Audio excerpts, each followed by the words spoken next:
The two candidates who win the most votes will go through to the second round, which is going to be held next weekend.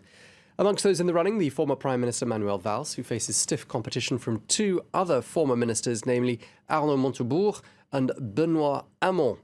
Well, France 24's James Creedon joins us now from the campaign headquarters of Manuel Valls.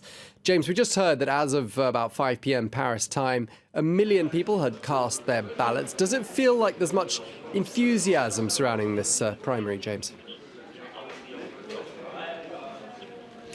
Not really, Tom. I think the fact that Manuel Valls was Prime Minister for 2.5 years of François Hollande's 5-year presidency means that the disappointment with Hollande's presidency, which is felt by many on the political left, is sort of being transferred over in some ways to Manuel Valls. Now, we'll see what happens later on this evening. We don't know yet how things are going to go, but if Manuel Valls were not to get through to the second round, it will be an enormous humiliation, I think, for him, and it will be a slap in the face for François Hollande as well in some respects, because Manuel Valls is seen as the inheritor of his record or of his legacy.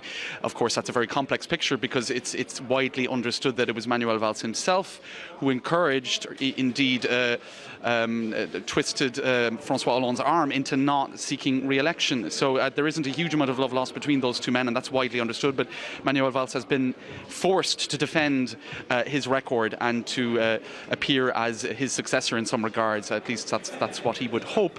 So we'll have to wait and see what happens later. He has fought a very strong and consistent campaign as well, and his message the whole way through is that he is the most statesmanlike, pragmatic, realistic candidate amongst the socialist candidates. He's the only one really with real experience at the top of the state, and the only one positioned to lead France from a left-wing perspective through uncertain times ahead, I suppose. He mentioned in many of his speeches the uncertainty of the crossroads that we find ourselves at the moment in Europe and even more broadly in the wider world.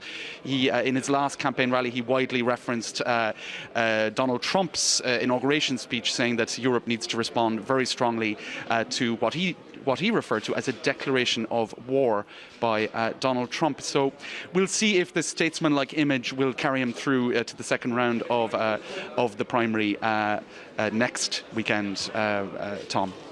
All right, thank you very much indeed for that update. France 24's James Creedon there at the campaign headquarters of former Prime Minister Manuel Valls.